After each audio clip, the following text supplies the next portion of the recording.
ನಮಸ್ಕಾರ ಬಂಧುಗಳೇ. ಕೊನೆಯ ಆಷಾಢ ಶುಕ್ರವಾರದ ಈ ದಿನ ಅಷ್ಟಮಿ ತಿಥಿ ಬಂದಿದೆ. ಹಾಗಾಗಿ ಇಂದು ನಾವು ಶ್ರೀ ಬ್ರಹ್ಮ ಪುರಾಣದಿಂದ ತೆಗೆದುಕೊಂಡಿರುವ ಒಂದು ಅತ್ಯಂತ ಶಕ್ತಿಶಾಲಿ ಹಾಗೂ ಅದ್ಭುತ ಲಕ್ಷ್ಮೀ ತಾಯಿಯ ಮಂತ್ರವನ್ನು ಪಾರಾಯಣ ಮಾಡಿದ್ದೇವೆ. ಈ ಮಂತ್ರವನ್ನು ಇವತ್ತು ಬೆಳಿಗ್ಗೆ ಹಾಗೂ ಸಂಜೆ ಆದಷ್ಟು ಹೆಚ್ಚು ಬಾರಿ ಶ್ರದ್ಧಾಭಕ್ತಿಯಿಂದ ಪಾರಾಯಣ ಅಥವಾ ಶ್ರವಣ ಮಾಡಿದರೆ ಲಕ್ಷ್ಮೀ ತಾಯಿ ಸದಾ ಭಕ್ತರ ಮನೆಯಲ್ಲೇ ನೆಲೆಸಿಬಿಡುತ್ತಾರೆ. ಏಕೆಂದರೆ ಈ ಮಂತ್ರದಲ್ಲಿ ಶ್ರೀಲಕ್ಷ್ಮೀ ತಾಯಿಯ ಜೊತೆ ಶ್ರೀ ವಿಷ್ಣು ದೇವರನ್ನು ಕೂಡ ಸ್ಮರಿಸಲಾಗಿದೆ. ಜೊತೆಗೆ ಈ ಮಂತ್ರವು ಸಕಲ ತಾಪತ್ರಯಗಳನ್ನು ನಾಶ ಮಾಡುತ್ತದೆ. ಲಕ್ಷ್ಮೀನಾರಾಯಣ ದೇವರ ಅಸೀಮಿತ ಕೃಪೆಯು ದೊರೆಯುತ್ತದೆ. ಆನಂದಮಯ ಜೀವನ ಲಭಿಸುತ್ತದೆ ಮತ್ತು ಬಡತನ ದೂರವಾಗುತ್ತದೆ. ಇಂದಿನ ಮನೆಮದ್ದು ಹೀಗಿದೆ. ಬೆವರಿನ ದುರ್ಗಂಧದ ಸಮಸ್ಯೆ ಇರುವವರು ಈ ಮನೆಮದ್ದನ್ನು ಉಪಯೋಗಿಸಿ. ನೇರಳೆ ಎಲೆ ಹಾಗೂ ಮಾವಿನ ಎಲೆಯ ಕಷಾಯವನ್ನು ತಯಾರಿಸಿಕೊಳ್ಳಿ. ಈ ಕಷಾಯವನ್ನು ಚೆನ್ನಾಗಿ ಶೋಧಿಸಿದ ನಂತರ ಸ್ನಾನ ಮಾಡುವ ನೀರಿಗೆ ಹಾಕಿ ಸ್ನಾನ ಮಾಡಿ. ಈ ರೀತಿ ವಾರಕ್ಕೆ 1 ಬಾರಿ ಅಥವಾ 2 ಬಾರಿ ಮಾಡಿದರೆ ಉತ್ತಮ. ಹೀಗೆ ಮಾಡುವುದರಿಂದ ಬೆವರಿನ ದುರ್ಗಂಧ ಕಡಿಮೆಯಾಗುತ್ತದೆ. ಬಂಧುಗಳೇ, ನೀವು ಚಾನಲಿಗೆ ಹೊಸದಾಗಿ ಬಂದಿದ್ದರೆ ಚಾನಲ್ ಅನ್ನು ಸಬ್ಸ್ಕ್ರೈಬ್ ಮಾಡಿ, ಹತ್ತಿರ ಇರುವ ಬೆಲ್ ಬಟನ್ ಪ್ರೆಸ್ ಮಾಡಿ, ಆಲ್ ಅನ್ನುವ ಆಪ್ಷನ್ ಅನ್ನು ಸೆಲೆಕ್ಟ್ ಮಾಡಿ. ನೀವು ಸಬ್ಸ್ಕ್ರೈಬ್ ಮಾಡಿದರೆ ನಮಗೂ ಇನ್ನೂ ಹೆಚ್ಚು ವಿಡಿಯೋ ಮಾಡಲು ಸ್ಫೂರ್ತಿ ಸಿಗುತ್ತದೆ ಮತ್ತು ನಿಮಗೂ ನಮ್ಮ ಹೊಸ ವಿಡಿಯೋ ಅಪ್ಲೋಡ್ ಆದ ತಕ್ಷಣವೇ ಸಿಗುತ್ತದೆ. ಮಂತ್ರಶ್ರವಣ ಮಾಡುವಾಗ ಓಂ ಶ್ರೀ ಲಕ್ಷ್ಮೀನಾರಾಯಣಾಯ ನಮಃ ಎಂದು ಕಮೆಂಟ್ ಮಾಡಿ ಬಂಧುಗಳೇ. ಮಂತ್ರ ಪಾರಾಯಣವನ್ನು ಶುರು ಮಾಡೋಣ. ಅಕಾರೇ ಲಕ್ಷ್ಮೀ ರೂಪಂ ತು ಉಕಾರೇ ವಿಷ್ಣುಮವ್ಯಯಂ ಮಕಾರಃ ಪುರುಷೋ ವ್ಯಕ್ತೋ ದೇವಿ ಪ್ರಣವ ಉಚ್ಯತೆ. ಅಕಾರೇ ಲಕ್ಷ್ಮೀ ರೂಪಂ ತು ಉಕಾರೇ ವಿಷ್ಣುಮವ್ಯಯಂ ಮಕಾರಃ ಪುರುಷೋ ವ್ಯಕ್ತೋ ದೇವಿ ಪ್ರಣವ ಉಚ್ಯತೆ. ಅಕಾರೇ ಲಕ್ಷ್ಮೀ ರೂಪಂ ತು ಉಕಾರೇ ವಿಷ್ಣುಮವ್ಯಯಂ ಮಕಾರಃ ಪುರುಷೋ ವ್ಯಕ್ತೋ ದೇವಿ ಪ್ರಣವ ಉಚ್ಯತೆ. ಅಕಾರೇ ಲಕ್ಷ್ಮೀ ರೂಪಂ ತು ಉಕಾರೇ ವಿಷ್ಣುಮವ್ಯಯಂ ಮಕಾರಃ ಪುರುಷೋ ವ್ಯಕ್ತೋ ದೇವಿ ಪ್ರಣವ ಉಚ್ಯತೆ. ಅಕಾರೇ ಲಕ್ಷ್ಮೀ ರೂಪಂ ತು ಉಕಾರೇ ವಿಷ್ಣುಮವ್ಯಯಂ ಮಕಾರಃ ಪುರುಷೋ ವ್ಯಕ್ತೋ ದೇವಿ ಪ್ರಣವ ಉಚ್ಯತೆ. ಅಕಾರೇ ಲಕ್ಷ್ಮೀ ರೂಪಂ ತು ಉಕಾರೇ ವಿಷ್ಣುಮವ್ಯಯಂ ಮಕಾರಃ ಪುರುಷೋ ವ್ಯಕ್ತೋ ದೇವಿ ಪ್ರಣವ ಉಚ್ಯತೆ. ಅಕಾರೇ ಲಕ್ಷ್ಮೀ ರೂಪಂ ತು ಉಕಾರೇ ವಿಷ್ಣುಮವ್ಯಯಂ ಮಕಾರಃ ಪುರುಷೋ ವ್ಯಕ್ತೋ ದೇವಿ ಪ್ರಣವ ಉಚ್ಯತೆ. ಅಕಾರೇ ಲಕ್ಷ್ಮೀ ರೂಪಂ ತು ಉಕಾರೇ ವಿಷ್ಣುಮವ್ಯಯಂ ಮಕಾರಃ ಪುರುಷೋ ವ್ಯಕ್ತೋ ದೇವಿ ಪ್ರಣವ ಉಚ್ಯತೆ. ಅಕಾರೇ ಲಕ್ಷ್ಮೀ ರೂಪಂ ತು ಉಕಾರೇ ವಿಷ್ಣುಮವ್ಯಯಂ ಮಕಾರಃ ಪುರುಷೋ ವ್ಯಕ್ತೋ ದೇವಿ ಪ್ರಣವ ಉಚ್ಯತೆ. ಅಕಾರೇ ಲಕ್ಷ್ಮೀ ರೂಪಂ ತು ಉಕಾರೇ ವಿಷ್ಣುಮವ್ಯಯಂ ಮಕಾರಃ ಪುರುಷೋ ವ್ಯಕ್ತೋ ದೇವಿ ಪ್ರಣವ ಉಚ್ಯತೆ. ಅಕಾರೇ ಲಕ್ಷ್ಮೀ ರೂಪಂ ತು ಉಕಾರೇ ವಿಷ್ಣುಮವ್ಯಯಂ ಮಕಾರಃ ಪುರುಷೋ ವ್ಯಕ್ತೋ ದೇವಿ ಪ್ರಣವ ಉಚ್ಯತೆ. ಅಕಾರೇ ಲಕ್ಷ್ಮೀ ರೂಪಂ ತು ಉಕಾರೇ ವಿಷ್ಣುಮವ್ಯಯಂ ಮಕಾರಃ ಪುರುಷೋ ವ್ಯಕ್ತೋ ದೇವಿ ಪ್ರಣವ ಉಚ್ಯತೆ. अकारे लक्ष्मीरूपं तु उकारे विष्णुमव्ययम् मकारः पुरुषो व्यक्तो देवी प्रणव उच्यते अकारे लक्ष्मीरूपं तु उकारे विष्णुमव्ययम् मकारः पुरुषो व्यक्तो देवी प्रणव उच्यते अकारे लक्ष्मीरूपं तु उकारे विष्णुमव्ययम् मकारः पुरुषो व्यक्तो देवी प्रणव उच्यते अकारे लक्ष्मीरूपं तु उकारे विष्णुमव्ययम् मकारः पुरुषो व्यक्तो देवी प्रणव उच्यते अकारे लक्ष्मीरूपं तु उकारे विष्णुमव्ययम् मकारः पुरुषो व्यक्तो देवी प्रणव उच्यते अकारे लक्ष्मीरूपं तु उकारे विष्णुमव्ययम् मकारः पुरुषो व्यक्तो देवी प्रणव उच्यते अकारे लक्ष्मीरूपं तु उकारे विष्णुमव्ययम् मकारः पुरुषो व्यक्तो देवी प्रणव उच्यते अकारे लक्ष्मीरूपं तु उकारे विष्णुमव्ययम् मकारः पुरुषो व्यक्तो देवी प्रणव उच्यते अकारे लक्ष्मीरूपं तु उकारे विष्णुमव्ययम् मकारः पुरुषो व्यक्तो देवी प्रणव उच्यते अकारे लक्ष्मीरूपं तु उकारे विष्णुमव्ययम् मकारः पुरुषो व्यक्तो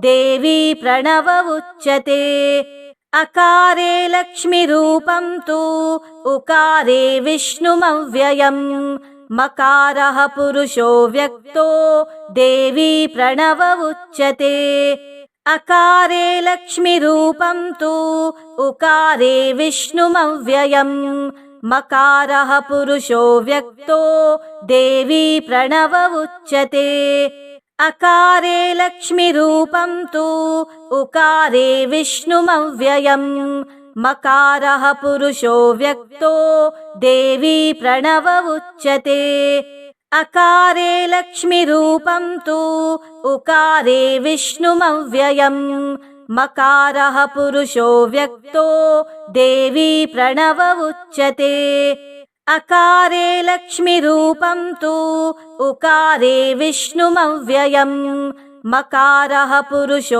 व्यक्तो देवी प्रणव उच्यते अकारे लक्ष्मीरूपं तु उकारे विष्णुमव्ययम् मकारः पुरुषो व्यक्तो देवी प्रणव उच्यते अकारे लक्ष्मीरूपं तु उकारे विष्णुमव्ययम् मकारः पुरुषो व्यक्तो देवी प्रणव उच्यते अकारे लक्ष्मीरूपं तु उकारे विष्णुमव्ययम् मकारः पुरुषो व्यक्तो देवी प्रणव उच्यते अकारे लक्ष्मीरूपं तु उकारे विष्णुमव्ययम् मकारः पुरुषो व्यक्तो देवी प्रणव उच्यते अकारे लक्ष्मीरूपं तु उकारे विष्णुमव्ययम्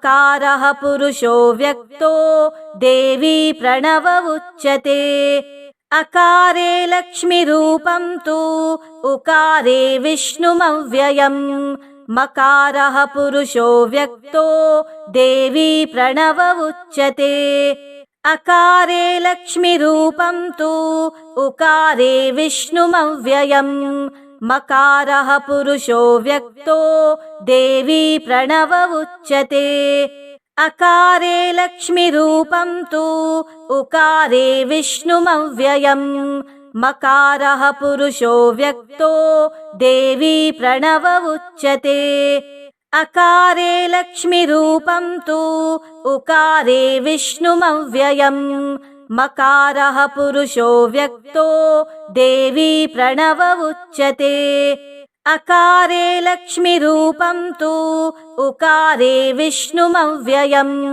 मकारः पुरुषो व्यक्तो देवी प्रणव उच्यते अकारे लक्ष्मीरूपं तु उकारे विष्णुमव्ययम् मकारः पुरुषो व्यक्तो देवी प्रणव उच्यते अकारे लक्ष्मीरूपं तु उकारे विष्णुमव्ययम् मकारः पुरुषो व्यक्तो देवी प्रणव उच्यते अकारे लक्ष्मीरूपं तु उकारे विष्णुमव्ययम् मकारः पुरुषो व्यक्तो देवी प्रणव उच्यते अकारे लक्ष्मीरूपं तु उकारे विष्णुमव्ययम् मकारः पुरुषो व्यक्तो देवी प्रणव उच्यते अकारे लक्ष्मीरूपं तु उकारे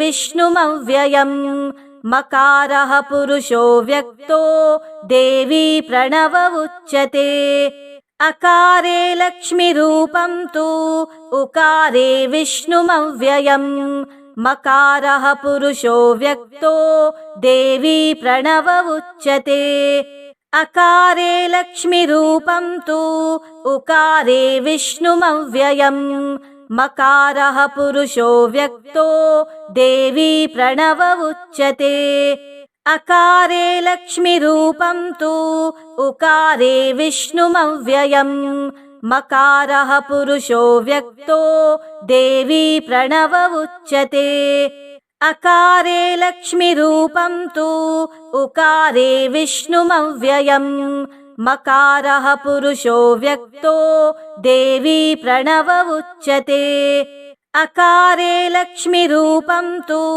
उकारे विष्णुमव्ययम् मकारः पुरुषो व्यक्तो देवी प्रणव उच्यते अकारे लक्ष्मीरूपं तु उकारे विष्णुमव्ययम् मकारः पुरुषो व्यक्तो देवी प्रणव उच्यते अकारे लक्ष्मीरूपं तु उकारे विष्णुमव्ययम् मकारः पुरुषो व्यक्तो देवी प्रणव उच्यते अकारे लक्ष्मीरूपं तु उकारे विष्णुमव्ययम् मकारः पुरुषो व्यक्तो देवी प्रणव उच्यते अकारे लक्ष्मीरूपं तु उकारे विष्णुमव्ययम् मकारः पुरुषो व्यक्तो देवी प्रणव उच्यते अकारे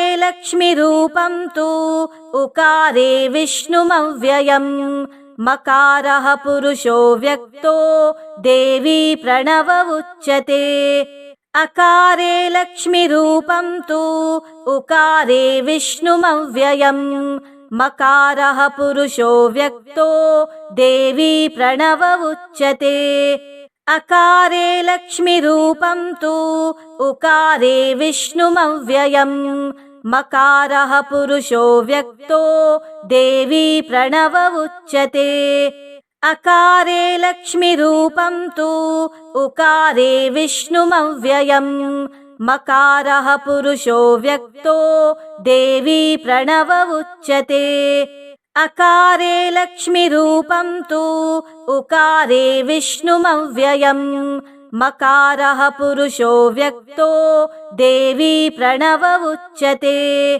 अकारे लक्ष्मीरूपं तु उकारे विष्णुमव्ययम् मकारः पुरुषो व्यक्तो देवी प्रणव उच्यते अकारे लक्ष्मीरूपं तु उकारे विष्णुमव्ययम् मकारः पुरुषो व्यक्तो देवी प्रणव उच्यते अकारे लक्ष्मीरूपं तु उकारे विष्णुमव्ययम् मकारः पुरुषो व्यक्तो देवी प्रणव उच्यते अकारे लक्ष्मीरूपं तु उकारे विष्णुमव्ययम् मकारः पुरुषो व्यक्तो देवी प्रणव उच्यते अकारे लक्ष्मीरूपं तु उकारे विष्णुमव्ययम् मकारः पुरुषो व्यक्तो देवी प्रणव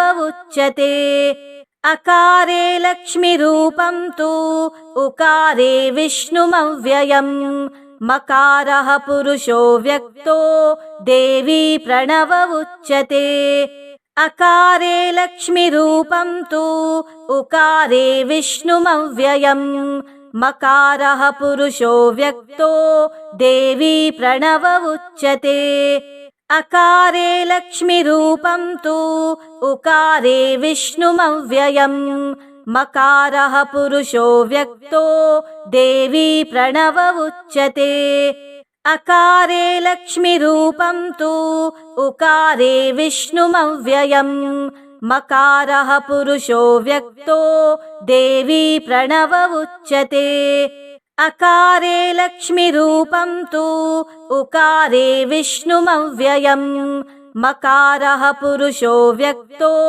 देवी प्रणव उच्यते अकारे लक्ष्मीरूपं तु उकारे विष्णुमव्ययम् मकारः पुरुषो व्यक्तो देवी प्रणव उच्यते अकारे लक्ष्मीरूपं तु उकारे विष्णुमव्ययम् मकारः पुरुषो व्यक्तो देवी प्रणव उच्यते अकारे लक्ष्मीरूपं तु उकारे विष्णुमव्ययम् मकारः पुरुषो व्यक्तो देवी प्रणव उच्यते अकारे लक्ष्मीरूपं तु उकारे विष्णुमव्ययम् मकारः पुरुषो व्यक्तो देवी प्रणव उच्यते अकारे लक्ष्मीरूपं तु उकारे विष्णुमव्ययम् मकारः पुरुषो व्यक्तो देवी प्रणव उच्यते अकारे लक्ष्मीरूपं तु उकारे विष्णुमव्ययम् मकारः पुरुषो व्यक्तो देवी प्रणव उच्यते अकारे लक्ष्मीरूपं तु उकारे विष्णुमव्ययम् मकारः पुरुषो व्यक्तो देवी प्रणव उच्यते अकारे लक्ष्मीरूपं तु उकारे विष्णुमव्ययम् मकारः पुरुषो व्यक्तो देवी प्रणव उच्यते अकारे लक्ष्मीरूपं तु उकारे विष्णुमव्ययम् मकारः पुरुषो व्यक्तो देवी प्रणव उच्यते अकारे लक्ष्मीरूपं तु उकारे विष्णुमव्ययम् मकारः पुरुषो व्यक्तो देवी प्रणव उच्यते अकारे लक्ष्मीरूपं तु उकारे विष्णुमव्ययम् मकारः पुरुषो व्यक्तो देवी प्रणव उच्यते अकारे लक्ष्मीरूपं तु उकारे विष्णुमव्ययम् मकारः पुरुषो व्यक्तो देवी प्रणव उच्यते अकारे लक्ष्मीरूपं तु उकारे विष्णुमव्ययम् मकारः पुरुषो व्यक्तो देवी प्रणव उच्यते अकारे लक्ष्मीरूपं तु उकारे विष्णुमव्ययम् मकारः पुरुषो व्यक्तो देवी प्रणव उच्यते अकारे लक्ष्मीरूपं तु उकारे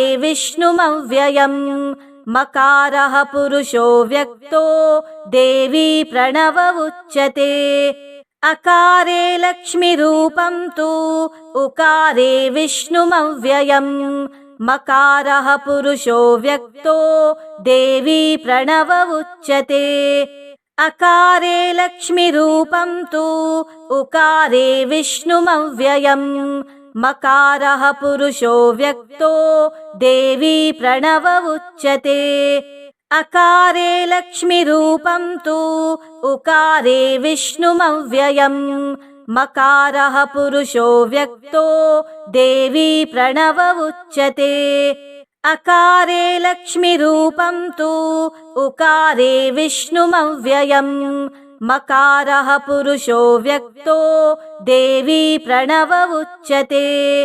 अकारे लक्ष्मीरूपं तु उकारे विष्णुमव्ययम् मकारः पुरुषो व्यक्तो देवी प्रणव उच्यते।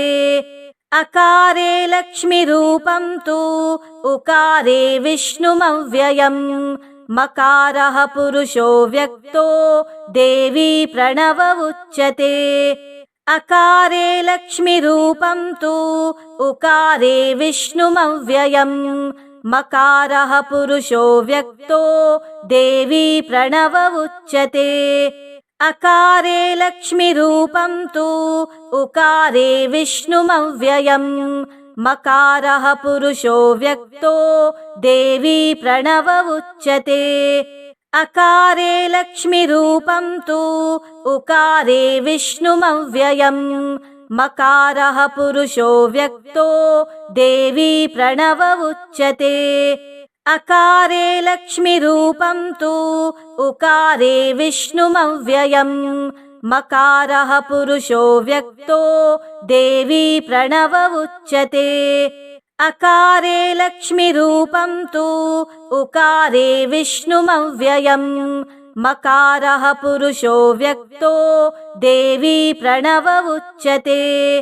अकारे लक्ष्मीरूपं तु उकारे विष्णुमव्ययम् मकारः पुरुषो व्यक्तो देवी प्रणव उच्यते। अकारे लक्ष्मीरूपं तु उकारे विष्णुमव्ययम् मकारः पुरुषो व्यक्तो देवी प्रणव उच्यते। अकारे लक्ष्मीरूपं तु उकारे विष्णुमव्ययम् मकारः पुरुषो व्यक्तो देवी प्रणव उच्यते। अकारे लक्ष्मीरूपं तु उकारे विष्णुमव्ययम् मकारः पुरुषो व्यक्तो देवी प्रणव उच्यते। अकारे लक्ष्मीरूपं तु उकारे विष्णुमव्ययम् मकारः पुरुषो व्यक्तो देवी प्रणव उच्यते।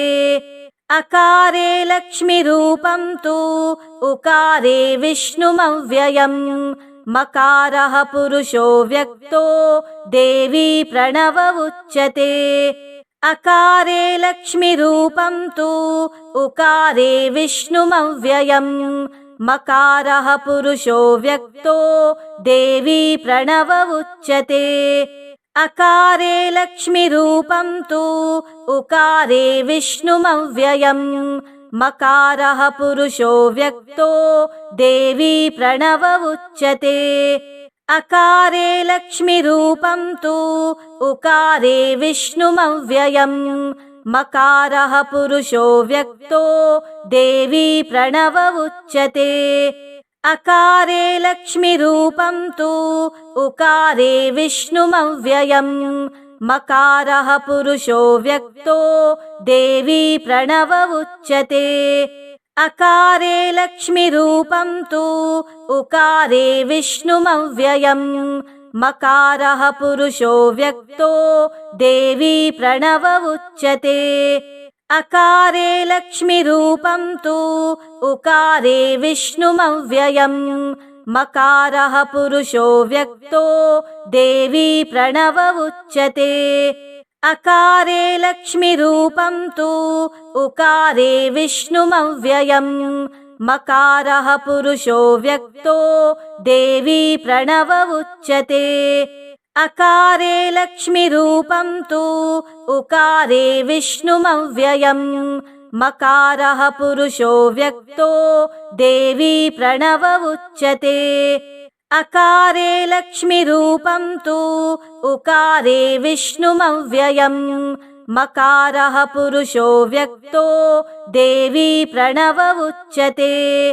अकारे लक्ष्मीरूपं तु उकारे विष्णुमव्ययम् मकारः पुरुषो व्यक्तो देवी प्रणव उच्यते।